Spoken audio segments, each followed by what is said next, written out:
Hey, how's it going? This is DJ Sports back again with another episode with my two guys, Rees Brett and Bobby Masesha. We're gonna talk everything NFL. We had one of the wildest playoff weekends we've ever seen in any sport. With just four ridiculous games. We're gonna talk all about that and then preview, look ahead to this weekend's game, the conference championship. The four teams left that are playing for the Super Bowl. But first, remember you can follow us on all of our pages on Instagram, Twitter, Facebook, DJ Sports Podcast. Hit us up for any questions at djsportspod@gmail.com. And now it's time for the beer segment. So today I have another seltzer. I brought one last week. This is a Kirkland hard seltzer. Kirkland. They make Yeah. seltzers too? Yeah, honestly, I didn't know they did until I came back home to Diamond Bar and my parents had these in the fridge, so Oh, it's pretty neat. your This is pops is all I just had. cracking them open. Yeah, exactly. I'm gonna crack this open. Mango flavored. I don't know if you guys saw that. Reese is totally focused. Let's read some more. All right. I was looking for one very specific thing for. I'm doing my research, Bob. Leave me alone. All right, man. Hey, I wasn't trying to get after you like that. Why don't you talk about your beer over there instead of rip me? Okay. Wait, is Dev even done? Is it my turn? I don't want to jump the We gun. don't want to listen to Dev slurp on his seltzer over there. Look, yeah, I know it's a seltzer, which is kind of like a lame. It's honestly all I had in the fridge, but it's solid, not bad. I've had worse seltzers. It kind of goes along with what I've always thought about Kirkland, where they won't make the most amazing thing, but it's honestly not bad. They had like a knockoff Gatorade, which was honestly pretty good. I remember, I don't know if they still do that, but back in the day, they did. And like, if you need a fridge, tires, a seltzer, Kirkland's got you. I'll give this a solid 6. Solid 6. Do you remember what you rated like White Claw? White Claw. I think you've had it on the pod. I can pull up his ratings. Oh, no way Reese has these stats. I would love to if he did. Last I don't week, know if I have the White Claw though. the heart Reese is probably like, fuck the White Claw. I'm not writing that down. That's actually probably exactly what happened. Last week the heart kombucha, yeah, I think I gave that a 7.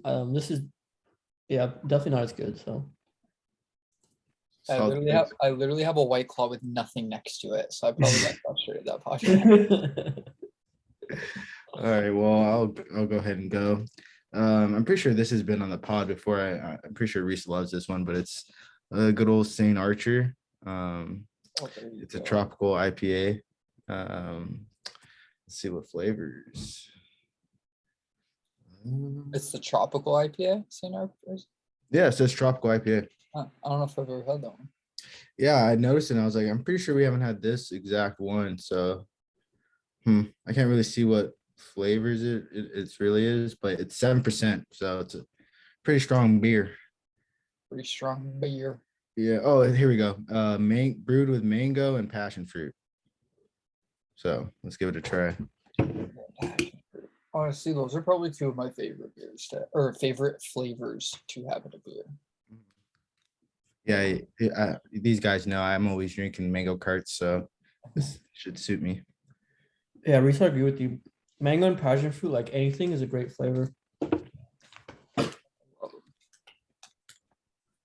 Because they're never too much either. They're always just like sneaky, never overpowering for like what it's in and stuff. Just Oh yeah. This is bomb. I like this a lot.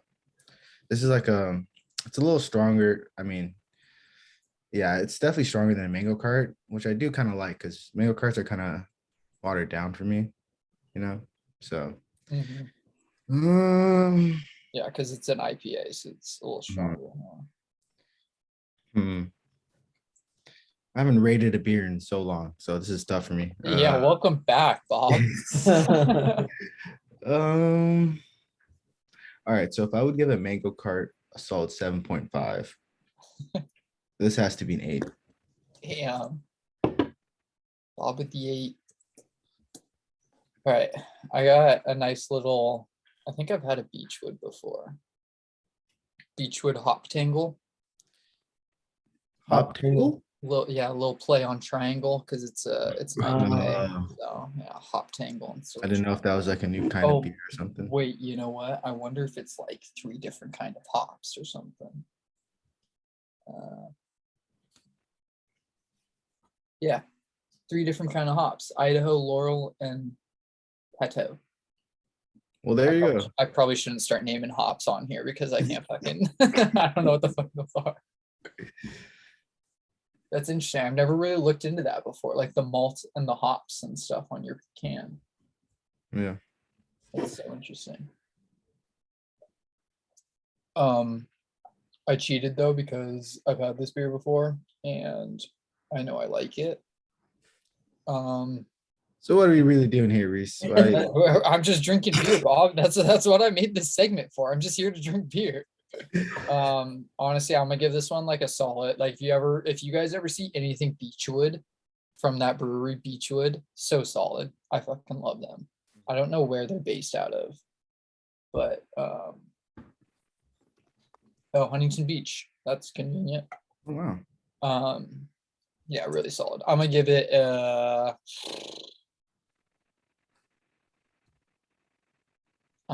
like I'm gonna go with Bobby and just give it a solid 8.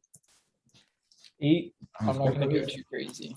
That might be one of my higher rated beers. Yeah, I was just gonna say that's a 10 in Reese's book. Yeah. Our book, I would say. It's a hard one. All right, let's get into this. So we have that was bad timing on my part. I then look over and just taking a chip. Oh my god.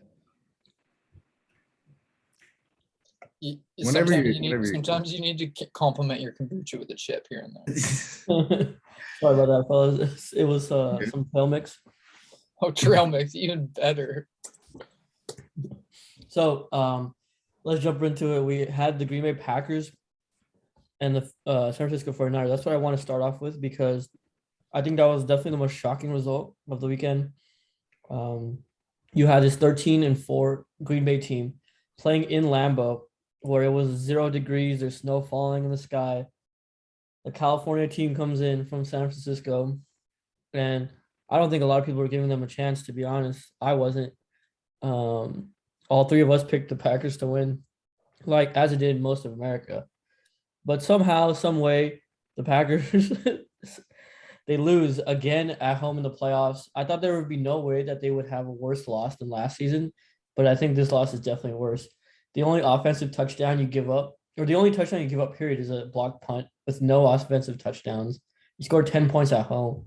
I mean, where do you even start with this one?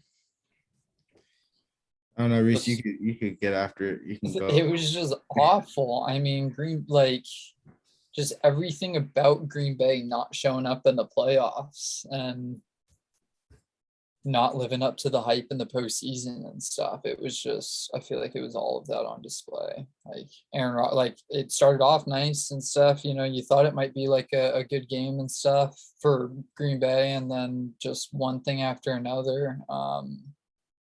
They just kind of fell apart, and it was just, I would say, for like most of the game, it was just really ugly and them not executing and stuff. And yeah, sure, they kept it close late in that game, but I think even for most of the game, San Francisco, even though they hadn't scored that touchdown, even though their only touchdown was off that blocked punt and stuff, I still think that they were doing exactly what they wanted to do offensively for like most of that game, and that was run the freaking ball and keep Aaron Rodgers on the sideline. And I know like Aaron Rodgers put himself on the sideline like half of the time, but I just feel like that game was just kind of shifting in San Francisco's direction most of the time. And yeah, it just kind of needed one little play. And, you know, it's unfortunate that it's a blocked punt, but I think they had like a blocked field goal earlier in that game too. So the special teams just not freaking good enough on Green Bay's part. Offense not freaking good enough.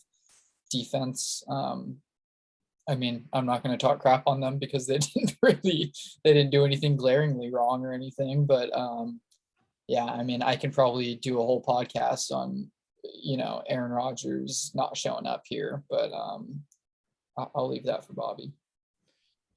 Yeah, I mean, you hit it like a nail on the head. What kind of like shows like comes out what sorry, can we get that out somehow? I lost my train of thought. I was Bobby's like, hold up. hold up. I didn't know where I was going with it. But should I just pick up then? Yeah, just go ahead.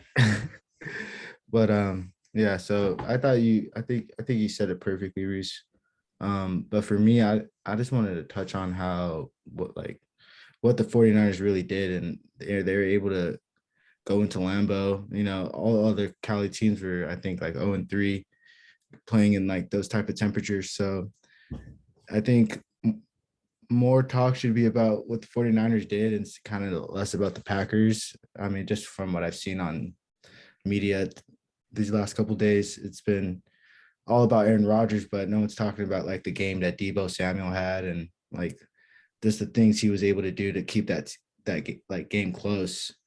And yeah, it's just like it was pretty much what it came down to was like a well-coached team executing on all three phases, and the other team just not executing on the details like field goals and kick returns and whatnot. So it's tough to say, but I think Aaron Rodgers might be done, and that might be his legacy. Not really having a big, I don't know, Super Bowl run that people can kind of go back on, like what he did, and it's kind of sad, but it's the reality of the situation, I think. Yeah, I feel like the loss was like so bad that the narratives have really been changing, right? Like you have some people saying Mahomes is already greater than Rodgers. Whether that's true or not, this separate conversation. But the fact that it's even being brought up or mentioned is pretty crazy. Like I don't know. I think that we have to like find a balance. You can't like discredit him to like rewrite history. Kind of he obviously did what he did, but at the same time, you have to like look at his faults in the playoffs and like it's been what 10 years since more than 10 years since he was last in the Super Bowl. So you know what is going on there, and like you know last year you could kind of blame other forces, I guess, for the loss, but I mean this one is, I think, squarely on your shoulders. They had so many 3-and-outs. Scoring 10 points at home in the playoffs is never going to get it done, especially for a high-powered offense that they've been all year.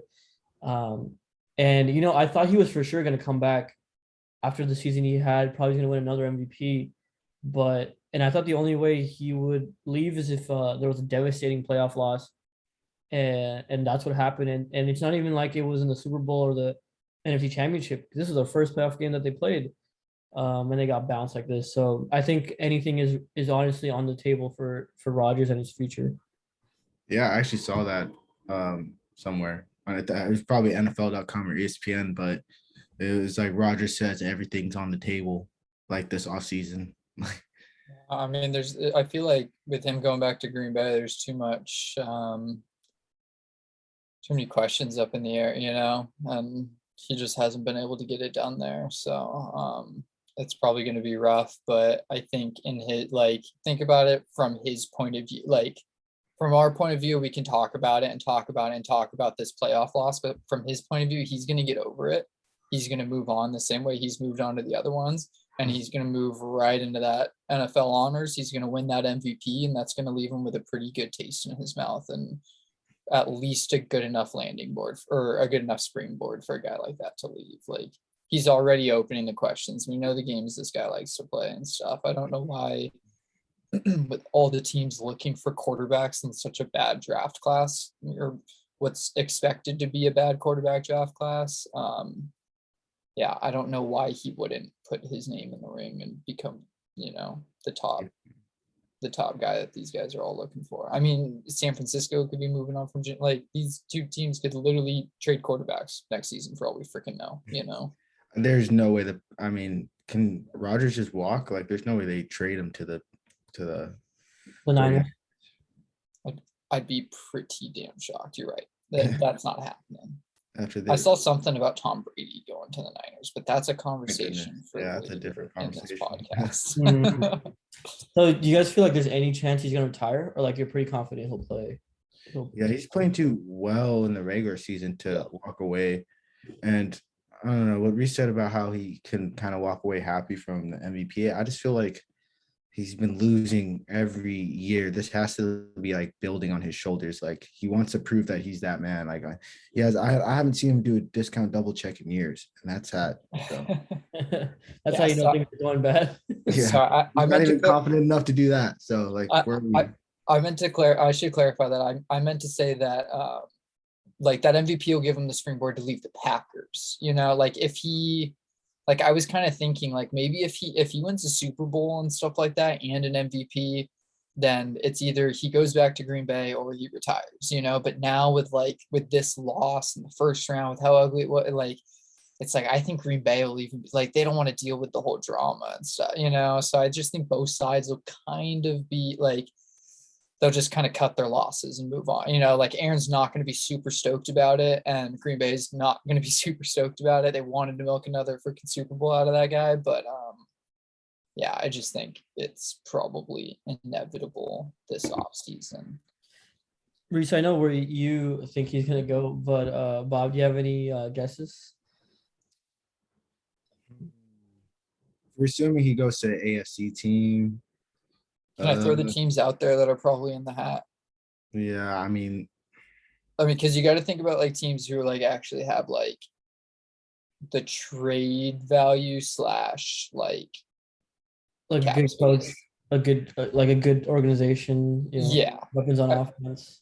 Yeah, so I mean, it's somewhat limited. Like you could probably throw.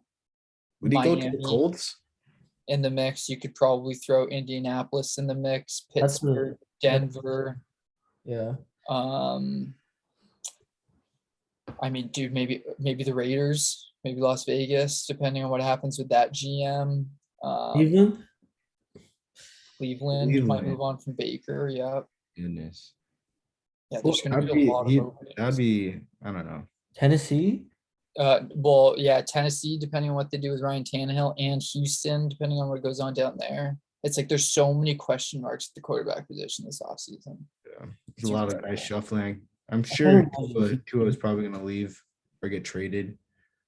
Same with Russell Wilson. So there's a couple, Derek Carr, a couple guys on the move this offseason. Yeah, I think it could be really interesting. I feel like we should do a whole podcast, like, and this is probably once the season ends and stuff like that, but just on like the quarterback carousel that could happen and stuff, because it's so fascinating and stuff. But like Bob, as a fan, it's probably too broad to be like, where do you think he goes? But like as a fan, like where would you want him to go? Where's the best? Like where's the best place for him to win? Where like where's I want to see him on the Saints? Huh? I would like to see him on the Saints. On the Saints, even though Sean Payton just stepped down today. Oh, he stepped down today? Yeah, he did. Wow. All right, take that back. Honestly, I haven't that changes everything. Yeah. That's so funny. The Saints, Bob. I think Taysom Hill pushed Sean Payton out of the building, guys. Taysom Hill, new head coach. Is that what he is? QB head coach. The man can do it all, can't he? Yeah. Sorry. Okay, back to it though, Bob. Like, where can you go? Like AFC wise, probably. His best option would be going to. I would want him to go to the Broncos. I'm not just saying that. I just think his best opportunity from an AFC team would probably be the Broncos or the Steelers. I just can't see him in Steeler yellow.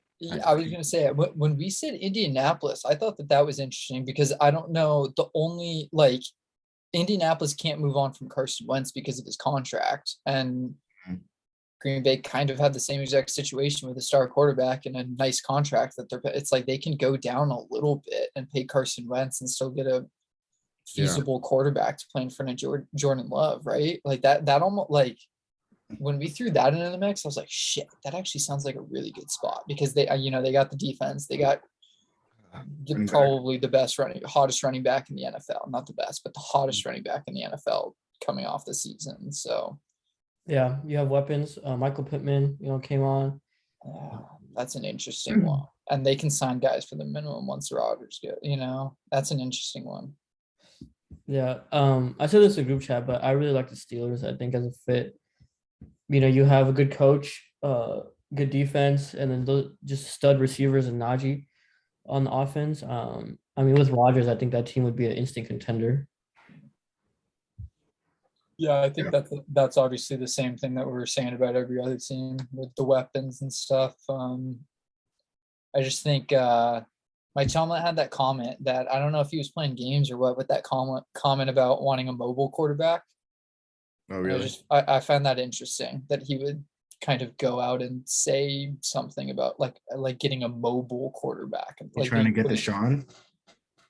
I don't know. I think everything with Deshaun right now is he's probably untouchable at this point, from both ends of the spectrum. Like nobody's just going to mess with that until it gets figured out, but it's a long off season. So yeah, I don't know. I think Russell was probably someone that he could have been alluding to there. Oh, yeah, that's NFC to AFC. So that could be interesting. I think Russell Wilson in a Mike Tomlin locker room would be, that would be crazy. Yeah. That'd be insane. A lot of destinations. So let's move on to the other game in the NFC, the Rams and the Buccaneers. So we had the Rams, blowing them out for most of the game, and then just a wild fourth quarter with, oh my God, you guys should have seen me. I was about to pass out. The Rams have 4 fumbles. Cam Akers fumbles, with 2 minutes left in the game, basically gives them a touchdown. But Matt Stafford and Cooper Kupp connect for 2 big plays, and the Rams finish with a field goal win. Just when you guys watching that game, what do you even take away from that? Sorry, go ahead, Bob. I just think it just showed really both sides of the coin with the Rams. I don't know, they're so high powered, they could score on anyone, but they do have that other side where it's just what are you doing? You're gifting the other team points, whether it be Matt Stafford or whether it be Cam Akers or Cooper Kupp, whoever had a fumble that game.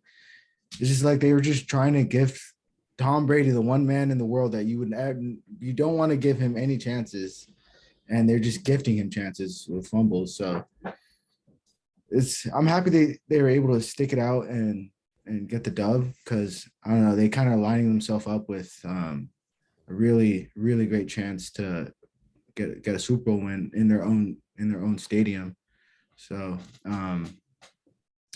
yeah, and on the other side of it, the Bucks, they just you knew they weren't going to give up, and having Tom Brady on your side really, keeps your mental in the game, and Tom Brady was able to give us another run. So it's you just have to think what would they do if they had AB, who had probably one of the funniest pictures I've ever seen after a game loss.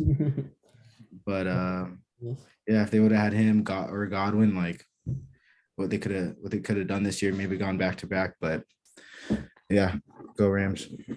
Yeah, what could have been for Tampa Bay, right? No, this was the best game of the weekend until it wasn't the best game of the weekend, which is just shows how freaking blessed we were.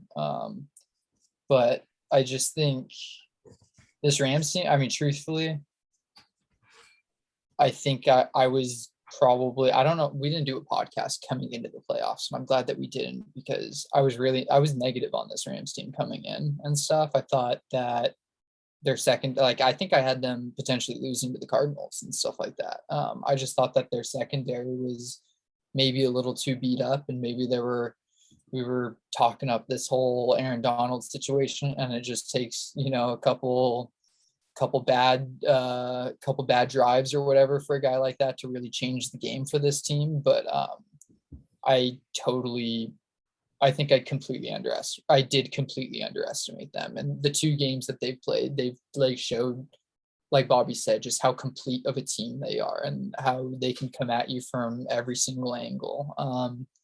They made a lot of moves like OBJ, Von Miller, like a lot of these moves in the offseason to kind of bolster up their squad, and it's freaking paying out in the playoffs. Like you're seeing the big role that OBJ is playing as a second, like I don't even know like what to call him because like on the stat sheet and at the end of the game, every single time you're calling him the second receiver to Cooper Kupp, especially because of the season that the guy's having, but it still feels like defenses aren't like paying attention to Cooper Kupp the way that they should a wide receiver 1. It still feels like they're treating OBJ as that wide receiver 1 almost.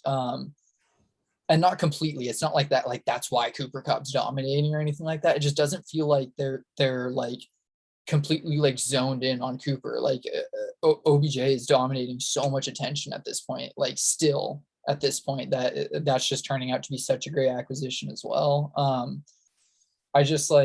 I don't know, just everything about this team. I'm looking up the stats right now. They ran, because I remember like it was kind of an issue that like their rushing game wasn't as as effective as it was against the Cardinals. Go figure, playing a freaking defensive front like the Bucks and stuff. But they still rushed the ball 30 times that game and gave Cam Akers the ball 24 times, like in a win. I mean, freaking Matt Stafford went 28 for 38 with 366, and you still had your RB1 rushing the ball 24 times a game. Like that's exactly what you want in a playoff win. Like I don't know. I want this defense to. I don't love how they closed out the game and stuff, but I mean, this is probably the most, in my opinion, the most complete team left in the playoffs and stuff, which is everything you want in the postseason. So.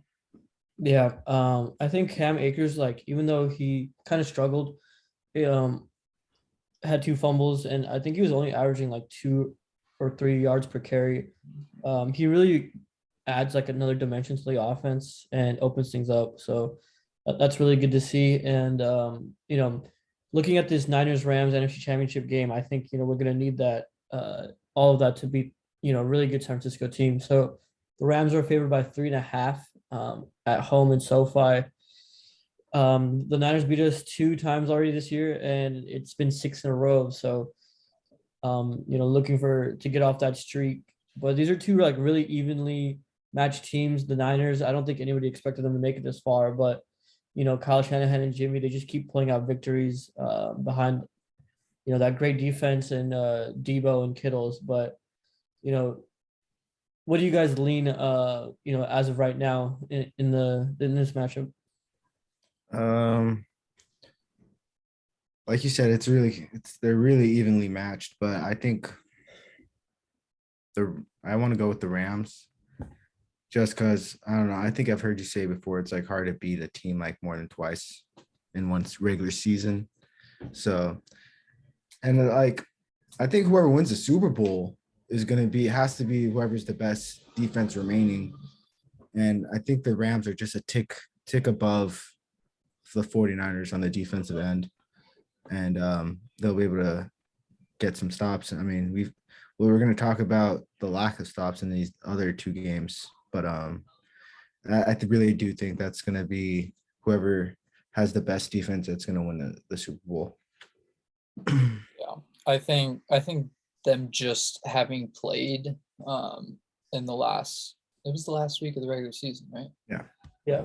Them having played in the last week of the regular season and how that game script had went. I know the whole storyline, it's 6 in a row for the 49ers. They've beaten them twice this year. They're clearly a better team this year. It's like,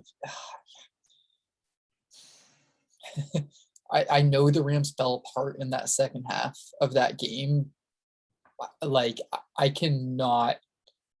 don't think anyone can confidently say you look at these 2 teams today based off of, like, I don't know how far back you want to go. If you look at these 2 football teams today, I don't think there's any way you can make a case that San Francisco is the better football team. Like, could they come in there and could they beat the Rams? Absolutely. It's a divisional battle and stuff like that. But the Los Angeles Rams are the better football team. They showed that in that first half at SoFi in the last week of the regular season. And, they took their foot off the gas and, after playing 18 weeks of freaking football, like that fucking happens sometimes. That's not going to fucking happen here. And I fully believe that Sean McVay is going to make sure that doesn't happen. Like this whole week of preparation is different, especially with it being a divisional battle. It's different in that building. It's like, I know that this is going to be a dogfight. I know that this is going to be a great game and stuff like that. But yeah, I can't get myself to look at the 49ers and favor them in this game. I do think it's going to be a lot of fun though.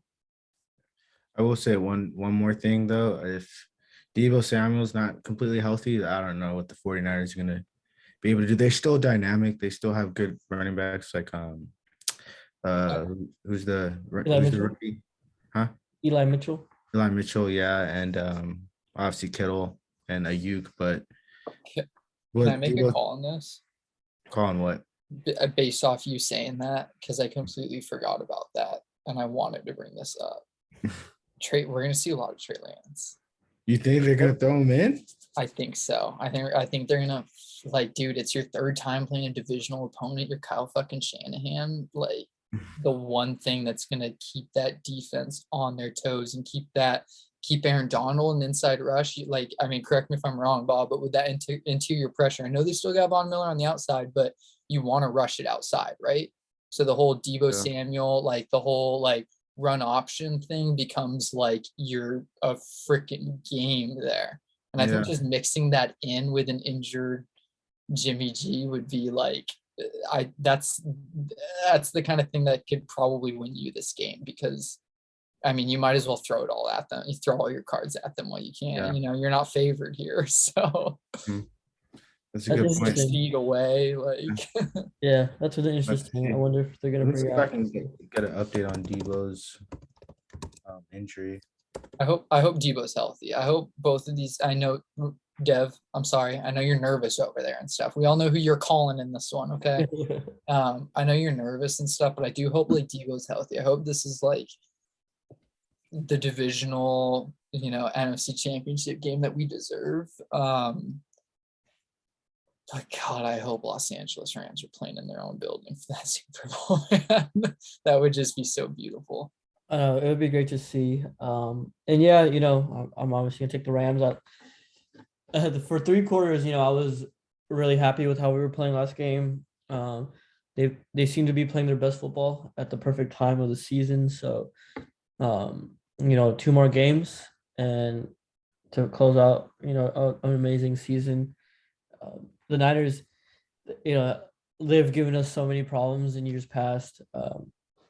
But hopefully, McVay's able to cook up something, and this is the most important game by far, that we played in. So, most important thing is it's gonna be fun, no matter what happens. Like, just a divisional opponent, you don't really see that often in a title NFC Championship game. So, can't wait for Sunday. Yo, go Rams, baby. Whose house? Whose house? Sorry, I had to get that in there. Let's see if I can get this update on Deebo. Yeah, because that's going to be pretty big. Mm-hmm. This is going to be, I believe, I might get roasted by the one person listening right now. I believe this is the first time NFC AFC Championship game has been hosted in like the same time as the Super Bowl. Does that make sense? Like, we're basically, for the first time ever, we're potentially going to get like back-to-back games for like the 2 biggest games of the season. Oh, like in the same stadium? Yeah, like even when Tampa Bay did it last year, did they play the NFC Championship game at home? No, it was in Green Bay. It was in Green Bay, yeah. So that would have been the only other case. So Rams could really get some home field advantage here, as long as we don't see as many 49er fans as we saw that last week. Yeah, there's so many Niners fans, Apparently, apparently the Rams tickets that they allot towards their fans and stuff like that are donezo. And 49ers tickets that they sell to their fans are still on sale. Like if you want to go through the Rams website and buy a ticket and stuff like that, all out of their tickets and stuff like that. But 49ers are not. So people are a little like, I think people in LA are getting a little bit worried that that's like all the LA fans have their tickets and that's what's on the resale sites that the 49er fans are buying. Exactly. Plus they have their own tickets still, it's like, yeah, I just really hope that this is, I really hope Rams fans show out, even though it's expensive and all that good stuff. I hope they really show out for this one.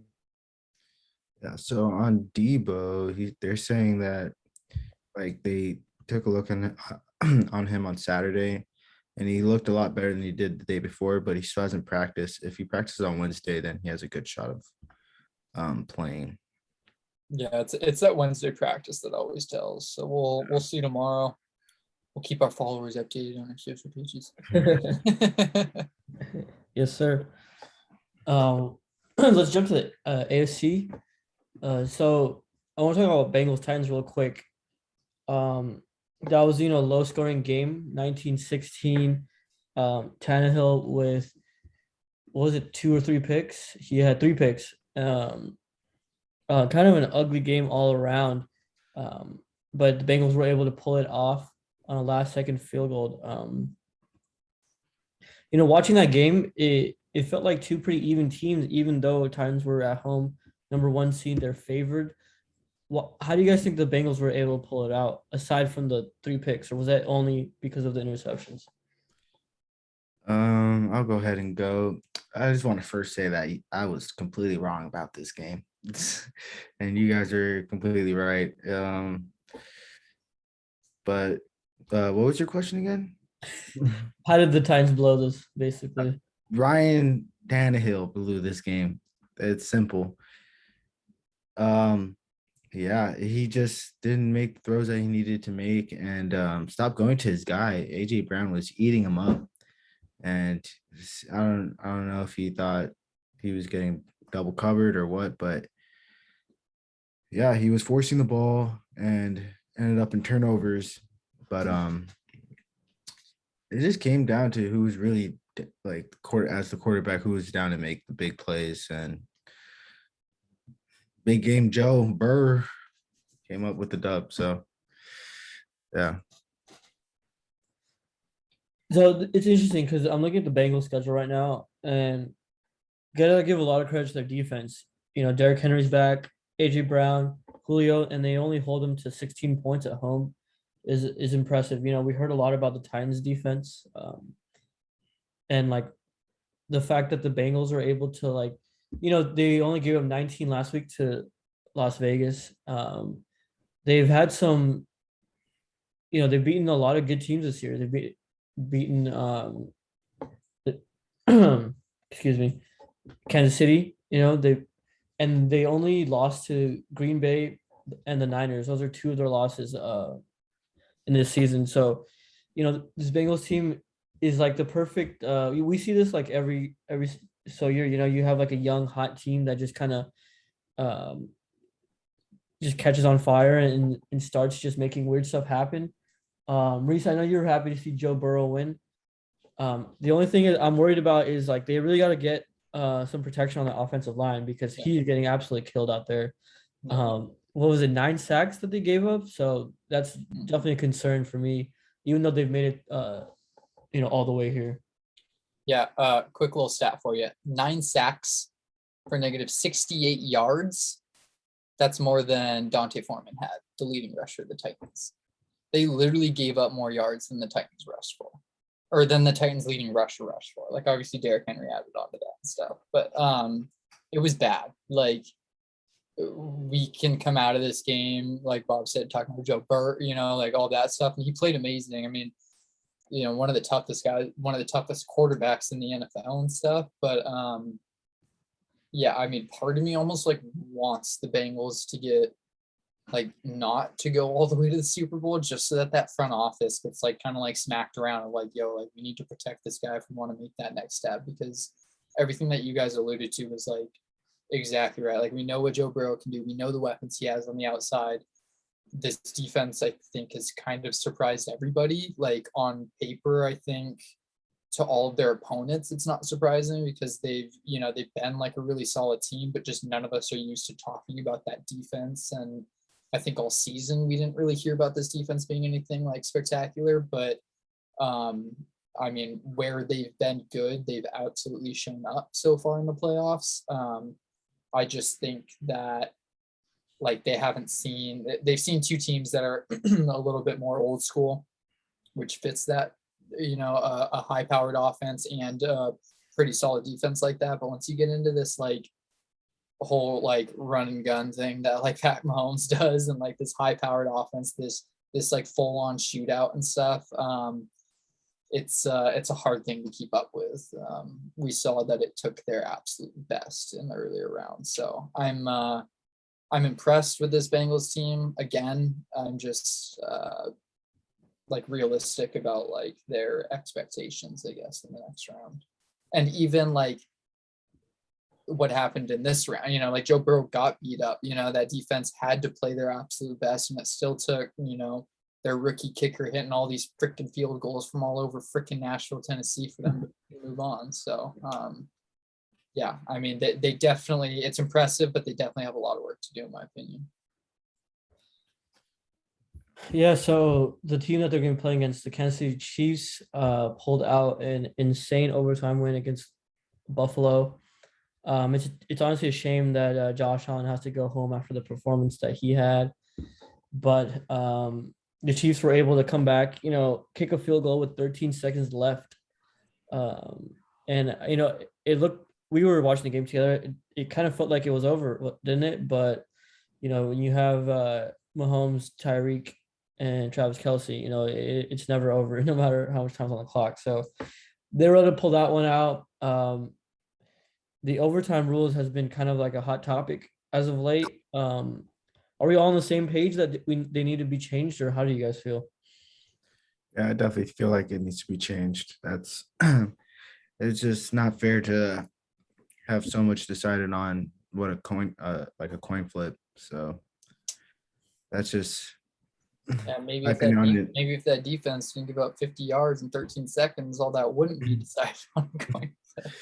Either way, like that's true, but I just feel like I've seen too many times in the playoffs before where someone didn't get the ball, and it's just like it's just kind of like an anticlimactic ending. So, I know it's been in talks, but someone needs to put that forth and get that rule changed. Player safety is going to win in every rule change, so I just don't know if it's ever going to get changed. Yeah, I mean, if enough people complain about it, I feel like they'll definitely get enough pressure to where they'll make that decision. But this happens every like 3 or 4 years, though. Where some Mhm. team loses in the playoffs off this rule, and like, yeah, they might like if anything, like again, I think we need a whole podcast on overtime rule change and QB carousel, because I don't like. I mean, yeah, no, I don't think that like it's like the whole Rams Saints thing, where like something happens that we don't like, and okay, we need to change the rule. But it's like not like, in the Rams Saints thing, it's like, ref, just do your freaking job, and we don't have that whole situation. They changed the rule and didn't work.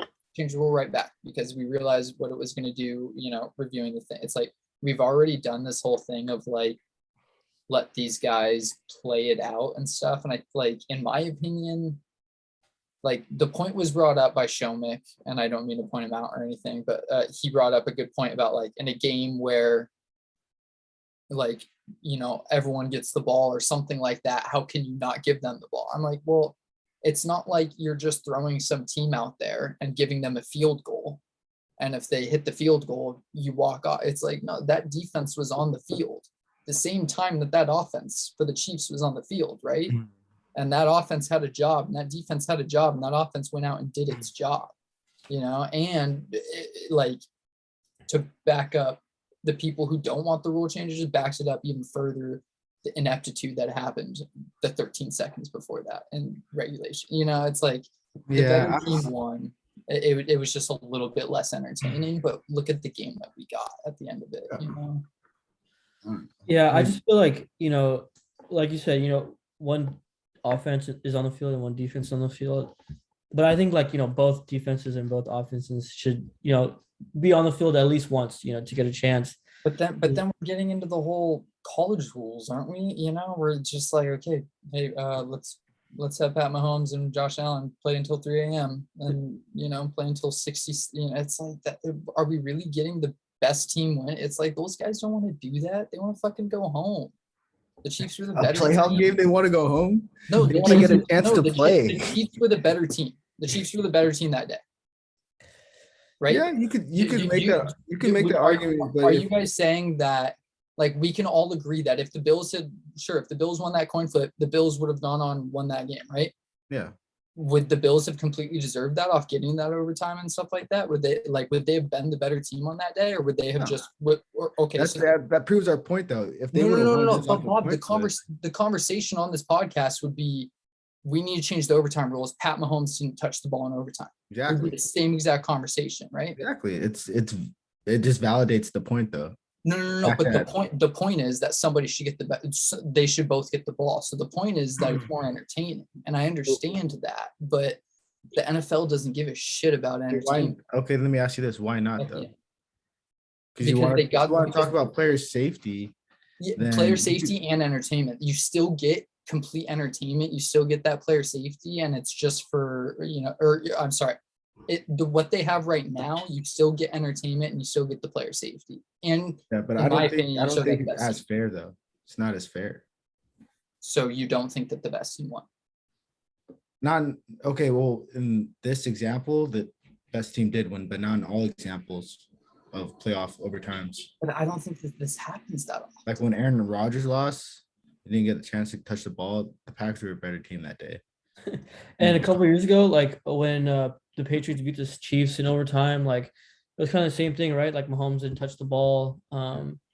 We kind of had that same conversation. And I feel like, the Chiefs had an awful defense that year. They had one of the worst defenses in the league, and they got freaking exposed. And another thing that we're not talking about is in overtime, the defense is both teams is way more spent than the offense. So to ask them to get a stop is a lot tougher than having to ask the offense to score.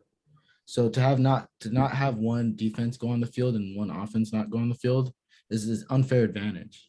But that's what you're saying. It's what you're saying is that's why the whole overtime is pretty much who wins the coin toss. What's the point of overtime? Let's just toss the coin. No, look at how many ties we've seen in the regular season over the past couple of years. We see all the time that we're not talking about regular season. We're talking about playoff where you have to have someone win. Yeah, exactly. So what you just said is that defenses are spent, so it's unfair because basically that offense is going to score a touchdown, right? So so by your guys' rules, that offense is definitely going to score a touchdown. We give the ball back to Josh Allen. He's definitely going to score a touchdown. We give the ball back to Pat Mahomes. Whoever gets a stop first, and that I think that's way more. But then we're just talking about whoever had the ball last, and it's the same exact thing. Not who has the ball. If you both have a chance to touch the ball, that's all you can ask for. There would be one a 10-minute factor, With a 10-minute thing, you're probably getting three. You have a max 3 possessions. Mm-hmm. So it's still whoever wins that coin flip is probably winning the game. Yeah, I mean, there's no perfect way to do it, in my opinion. You just want to get entertainment, and you want to get. It's not entertainment. I want both teams to touch the ball. It's wait, you were I find it entertaining when Pat Mahomes throws a walk-off freaking touchdown, and exactly that's what I'm saying. It's not for entertainment. I was entertained. There's no more getting entertained, but I just want a fair chance. Josh Allen didn't get to touch the ball, and we all know that sucks.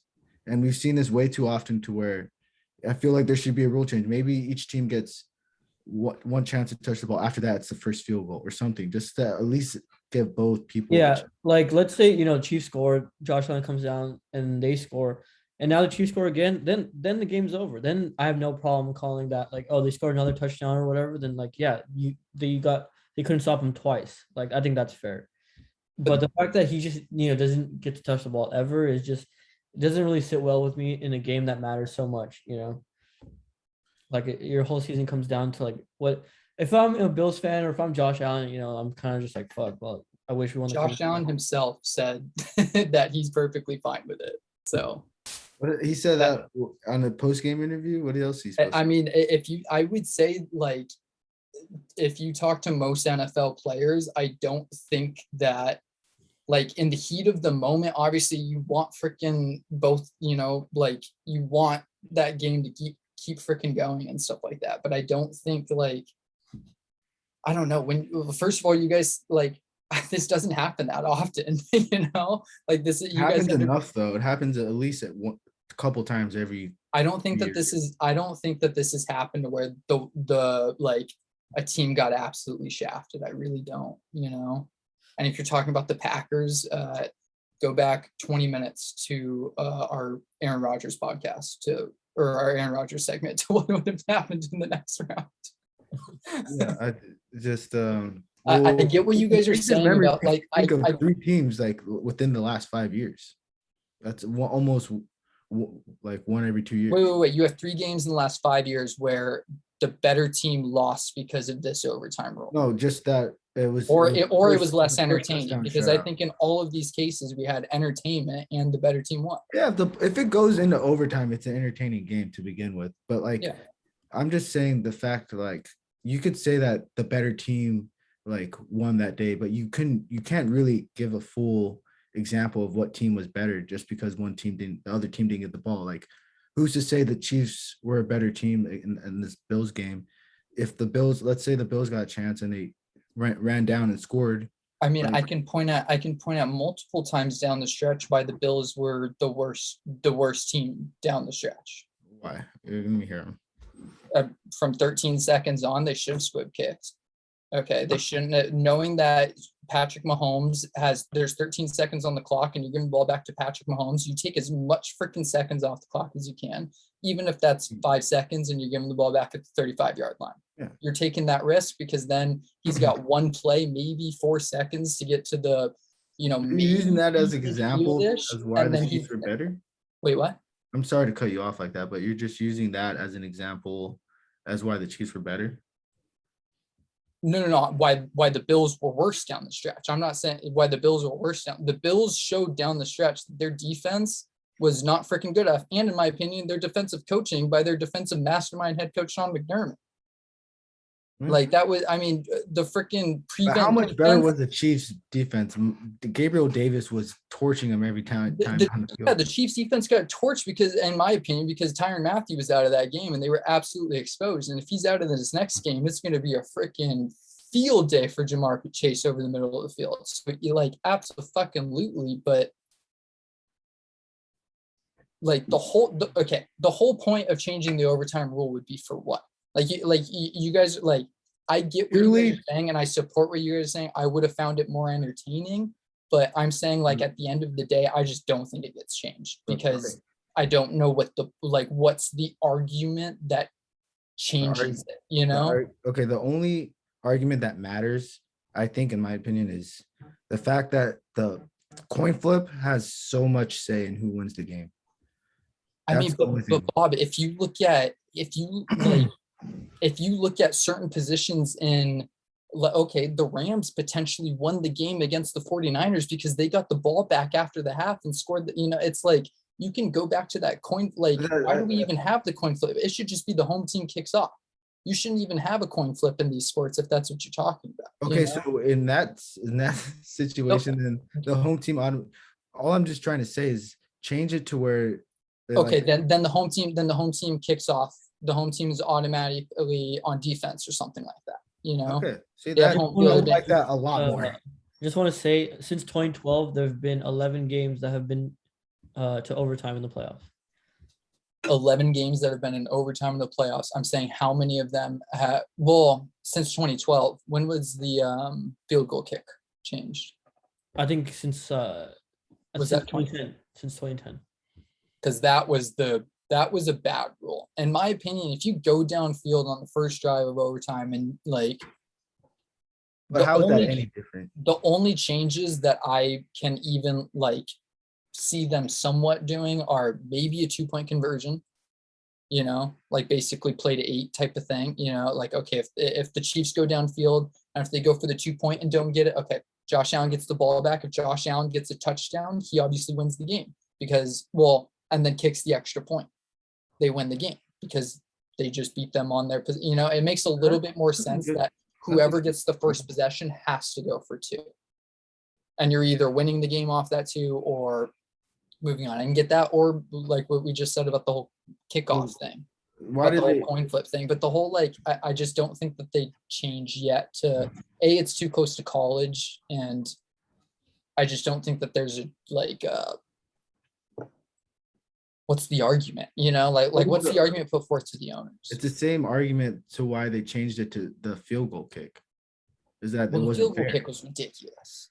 It's the same argument though. Like you want a better play in the overtime to where like at least both teams have a chance of winning. So that's why you can't win off a field goal. It was a step in the right direction. I think 8 would be the best. Wait. You said both team a chance of winning. How do they not? I think that when you have the field goal Before the rule in field goal place, kick. the person who wins the coin toss, their chance of winning is probably like a good 85%, 75%, because they just got to get freaking 25 yards. But when it was before the field goal rule change, right? Yeah, like if you win off a field goal, first person to score, basically. Yeah, so it's the same argument. Like if they just went off a field goal, like is that really showing who like was a better team? I think the chances are magnificently different from scoring a field goal on a drive and scoring a touchdown on that first drive, especially with everything. You're asking what's the point? I'm just saying it's the same point as to why they had the field goal change. Yeah, but I don't think, I think analytically, which is what they probably look at, I just don't think that would make sense. I think your chances of scoring a field goal are much higher, and that's why that was so much more unfair, is what I'm saying. We could look at whoever gets, we could look it up, like overtime, whoever gets the first ball, how often do they score for a touchdown? So I actually do have. I think whoever wins the coin flip wins like 80% of the time or something. So team in the 11 playoff games under these new rules, teams that have won the coin toss are 10-1, but 7 times has the team who won the coin toss score a touchdown on their first possession. Mm-hmm. So winning the coin toss isn't guaranteed that they score a touchdown right away, but the teams that have won the coin toss are 10-1. I mean, Bob, look at Tim Tebow and the Broncos. It's like you have some of the most.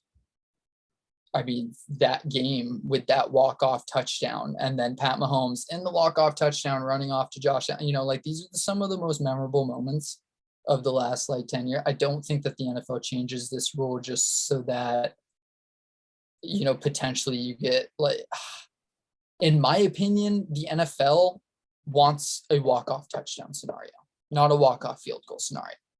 And giving both the ball back, you get back into this whole field goal, an extra 10 minutes of this back and forth football. It's like, let's get to overtime. Let's end this shit. I think that's the whole point. I could see I could see that's how they're thinking. The competition. I just don't think it's the right thinking. Yeah. Like Rees, it just feels like in soccer, it's decided by PKs, right? Yeah, but imagine imagine in the PKs they flipped a coin. It's one team had to some guy shooting at the goal. One team had the guy in the goal, and then it's just based off that one kick. Like the other team doesn't get to kick. And the coin flip aspect of that, of whoever goes first, whoever goes second, and how big that is, and that it's like it doesn't fucking make sense, but it gets the game done. You move the fuck the whole idea of penalty kicks and why everybody's okay with penalty kicks and why they've lasted for fucking hundreds of years is because it's like, all right, y'all had your fucking chance. Let's get the game over with. Let's see who's fucking better. Stop arguing about it. Stop all this. Yeah, but PKs are a better form of what the NFL has. I think PKs are a way fucking worse form. You think you're finding the better team off penalty kicks more than what we saw in that game? Because the fact that all right, if we're doing PKs, everyone gets to touch the ball pretty much, right? If you make Bob, you're not playing soccer. You're not playing the sports.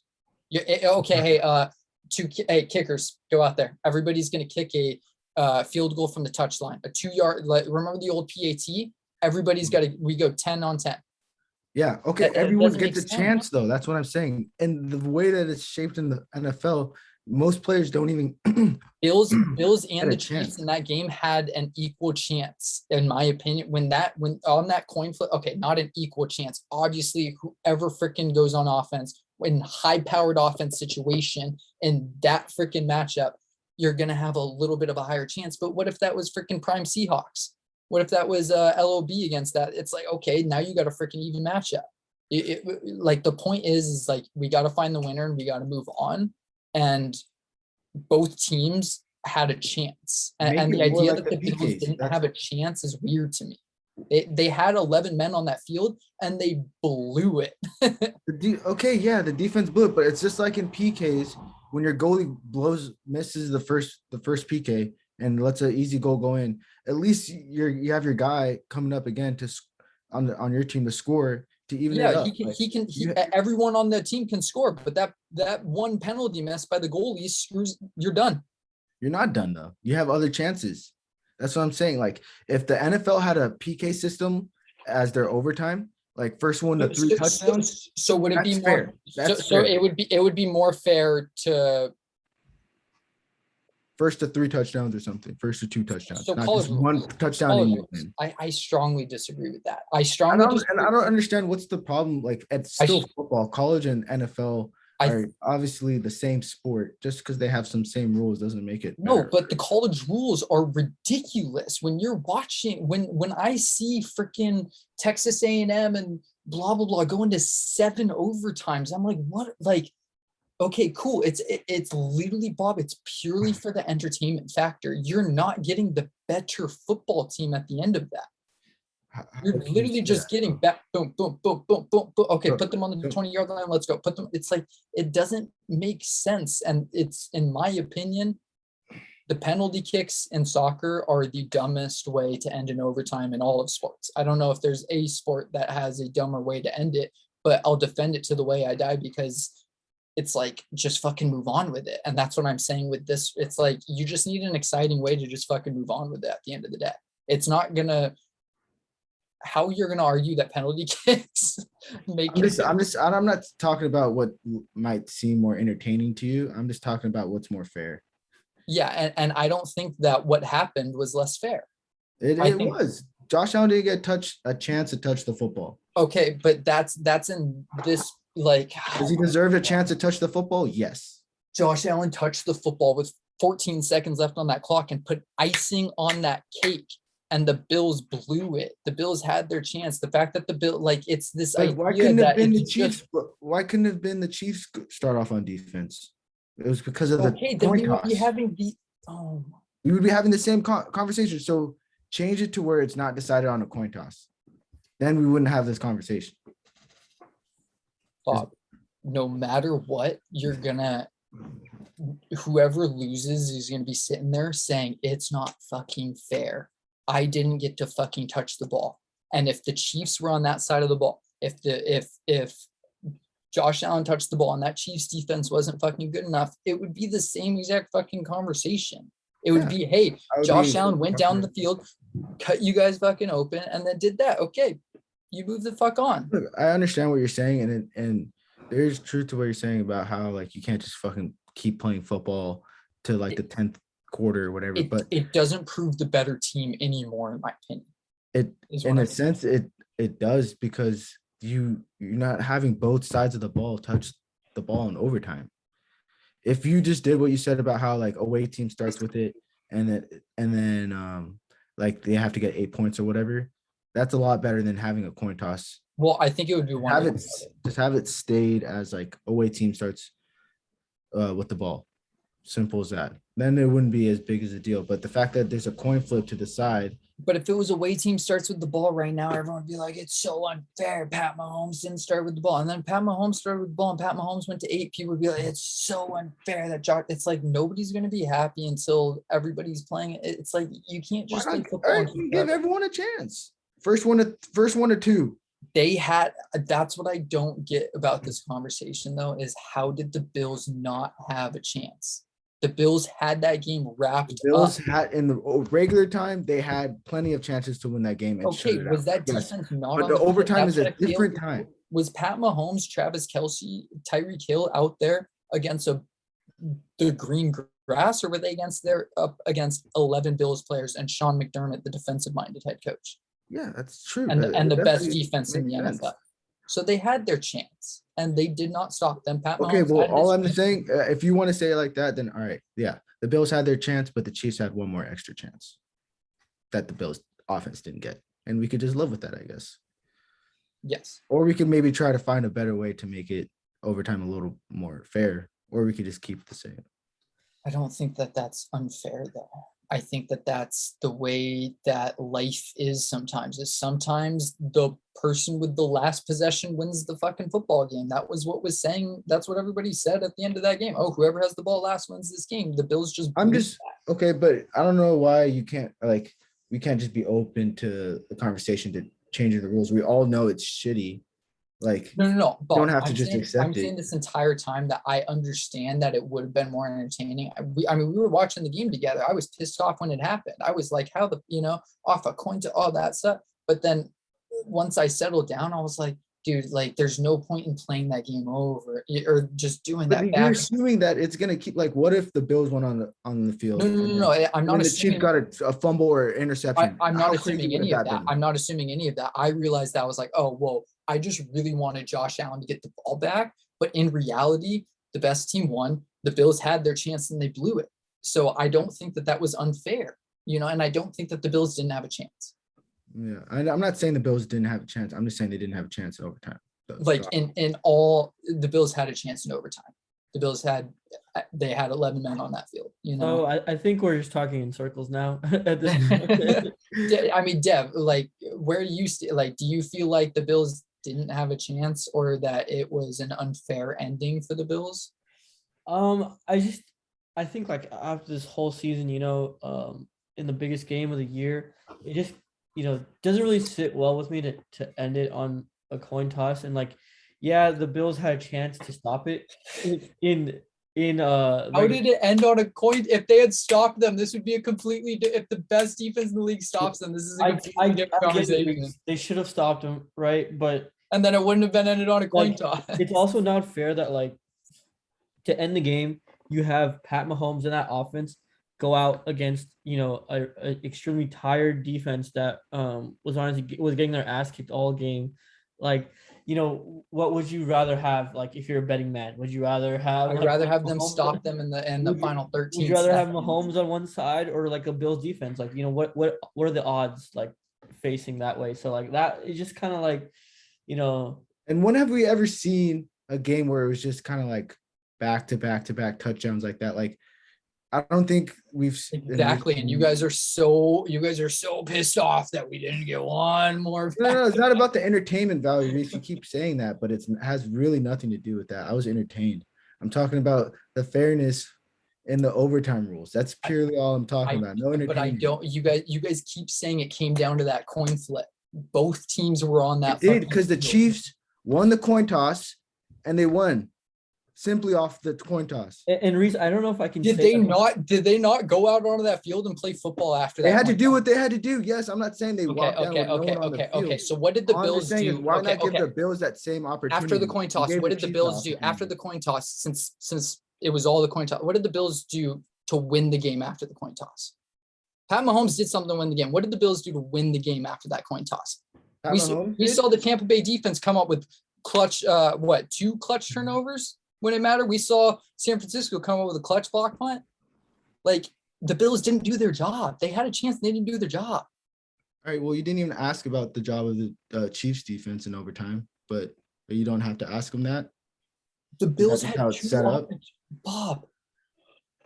Oh my God. Then okay. Then the the Chiefs defense gets an opportunity. And then we're talking. Hey, what about the special teams? They got the best special teams in the league. There's special You teams. gotta let that rookie kicker. It's like we can go in There's phases in circles there. talking about it. No, we won't, bro. It's kickoff is special teams. That's in overtime. Okay. We were talking about what everyone's talking about, the kicker of the Cincinnati Bengals right now, Evan McPherson. Yeah, he had a great kick. He had 4 great kicks. Yeah. And if we went to overtime with that game and he didn't get to touch the ball, Evan McPherson didn't get to touch the ball. It's like we can go in circles going. All we're asking simply is let both offenses touch the ball, let both defenses get on the field in overtime. Why can't we have that? Because then, according to you guys, defenses are spent. Well, like they're just running down touchdown after touchdown after You're touchdown. assuming that now. You're assuming that there's touchdown after touchdown, but there's nothing. It's not a given, There can't get a stop. mistake, a turnover. There's nothing to say that an offense can't make a turnover. Okay, and it's not a given that the team who wins the coin toss goes downfield and scores. They have to go down and they have to do it. But why not give an opportunity to both teams to simply do that? If you want to talk about who's better, they both had the opportunity. No, they didn't. No, they didn't. But Bills offense didn't get an opportunity. And Reese, so according to the stats, 7 out of 11 teams who won the coin toss scored on a touchdown on their first possession. So that's almost 70% of the time. If you win the coin toss, you essentially win the game. So like, is that like the coin toss is like heavily favored towards the team that wins the coin toss? I'm not. I haven't argued against those stats at all. You guys are saying that the Chiefs or that the Bills did not have a chance, and they had a chance. I've said from the start that obviously whichever offense got that ball in a high-powered offensive game like that, obviously you're gonna have a better chance of winning that game. But the fact that this whole idea that game was won off that toss is stupid. They could have that best defense in the NFL, who had multiple opportunities. Like, I'm sorry, I just don't get that at all. The whole idea that they did not have a chance is what's ridiculous to me. Anyone in Buffalo is like, oh my God, we got a shaft. It's like, dude, Reese, the Bills offense go on the field in overtime. What? It's that simple. What? The Bills offense go out on. They had a chance to win that game. They had a chance to win that game. Yes. All we're talking about is the overtime rule, Reese. We're talking about the overtime rule. That's all we're talking about. You're saying that the basis of the overtime rule is that the Bills did not have a chance to win that game because of the coin toss. No. I'm just saying the Bills offense did not get an opportunity. The Bills offense did not have a chance. Yes. Like we saw the game. We know that they did not have a chance. But the Bills team the Bills offense wasn't trying to go to the Super Bowl. The Bills team was trying to go to the Super Bowl. That Bills team wasn't good enough down the stretch. It's hard to say that when the offense didn't get an opportunity when you're talking about. But you can say that because they had 13 seconds to squib kick it and then literally not let a 15-yard pass down the seam, and they let 2 passes down the seam and didn't squib kick it. But we're not talking about that. We're talking about the overtime rule, the pure rule of having heads or tails decide you 70% winning the overtime game. And in a playoff game, we're talking about whether or not this overtime rule would get changed. And I said no, because I don't think there's a full-on argument that you could bring towards say this is why it needs to get changed. It's the same argument to why they changed it to the field goal. I don't think it's the same argument. I don't find that.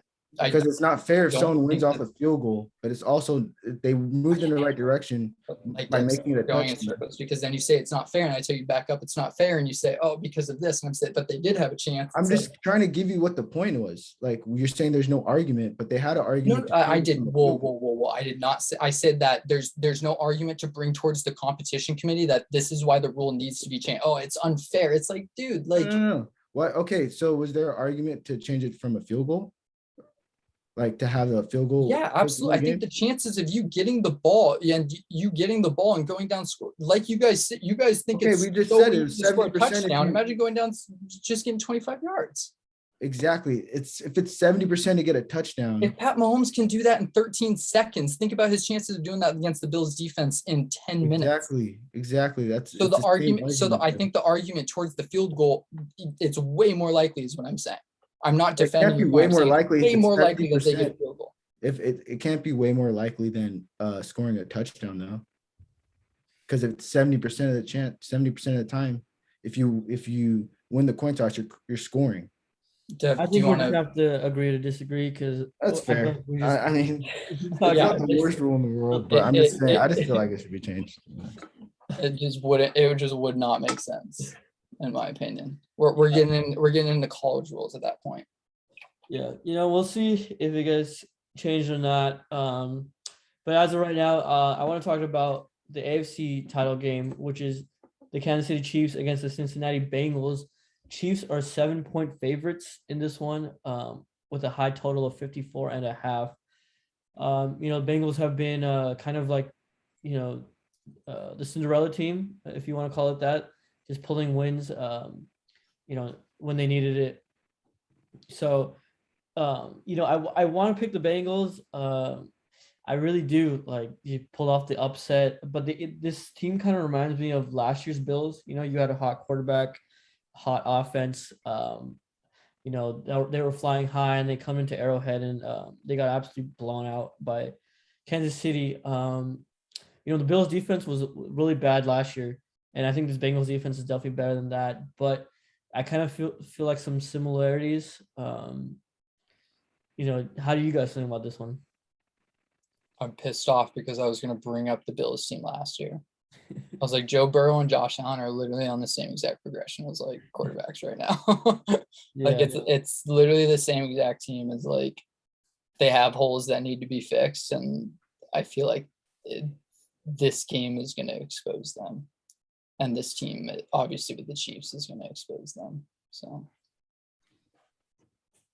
Yeah. I just feel like the Chiefs are more, established and prepared for a playoff matchup like this. And I'm sure everyone knows about their deficiency, the Bengals' deficiency on the front O line. So I'm sure the Chiefs' defensive coaching staff will dial up some creative, blitzes and whatnot to get after Joe Burrow.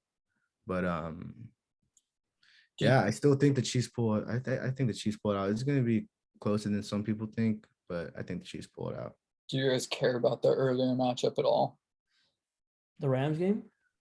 No, the Bengals Oh, Chiefs earlier matchup in the year. That's a good question, Reese. I was looking at it, and like it was one of the better games of the season, like really high scoring. Correct me if I'm wrong, but like the Chiefs were up by a lot, right? And the Bengals came back, and that just shows like the one reason that I kind of think the Bengals might be able to make it close is because their defense has honestly been playing really well. Um, and like you said, if there's no Tyrann Mathieu um, in that game, then they should be able to, take them over the top. And Jamar Chase should have a big game. But it's just like the firepower that Mahomes has in Arrowhead. I think the Bengals can definitely cover the 7-point line, but they have such a tall task right now to pull off an upset. I do think they're in better shape than last year's Bills team, though. I will say that. So You you think got they're in better shape? Yeah, I would say so. Just because of the defense, and like last year you had Josh Allen and Diggs, right? But this Bengal team is so much more balanced. You have Burrow, Jamar Chase, T. Higgins, and Joe Mixon. The Bills team didn't really have much of a running game. So I think if Mixon can punish him on the ground, then it could be a whole different ballgame. Yeah, that's a good point.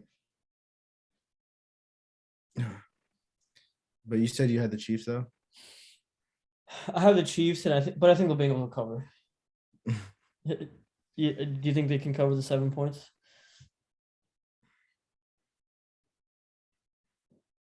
They can keep it close, right?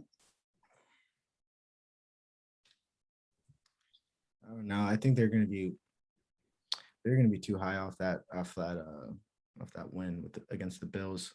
I think the Chiefs are gonna like the two games I said last week that the teams would handle easily. I was completely wrong about that. The Packers game and the Titans game. So I'm kind of scared to say that the Chiefs will handle them easily, but yeah, I think they'll cover. I think they'll cover. It'll be a close game, but I think the Chiefs still cover that one touchdown. Yeah, I mean, I This is would like not to betting see. advice for anyone who's watching, by the way. For legalities.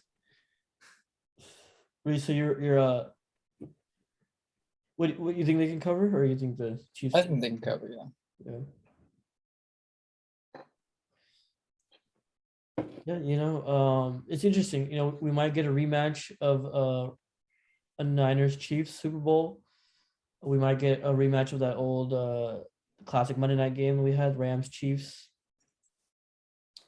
49ers Bengals would also be a rematch. And then Rams Bengals would just be an interesting matchup because it's like two random teams, in my opinion. Like, Yeah. when you ever see these two teams play. So Yeah. If you start like week 1, you're like, I'm gonna have the Rams and Bengals win yeah, exactly. like what were you doing the night before? Rams Chiefs would be a lot of fun though. Yeah. So Bengals Chiefs, that's the afternoon game. We'll see if Joe Shiesty can make it interesting. Keep up with, so far he's been the dominant force in the AFC. Patrick Mahomes, since he took over, should be a good one. You guys have anything else to add on to this game before we wrap up? No, No. Joey B. Watch Tyree go for 200 yards. Dude, probably 200 yards. he might have a chance. Actually, I can't talk up the Bengals D and then say that, huh? Yeah.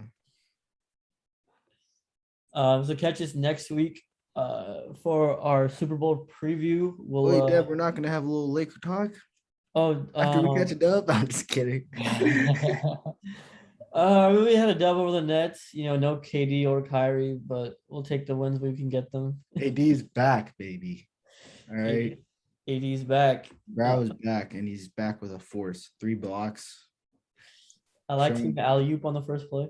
Yep. Held the Nets under 100. Like Dev said, they were without a lot of players, but get ready to see this a lot. All right. Lakers making a run. Catch us for Laker Talk if they're in the dumps or if they're making a run, as Bob says. We'll cover it all. But yeah, next week we'll talk about these conference championship games and make our Super Bowl preview.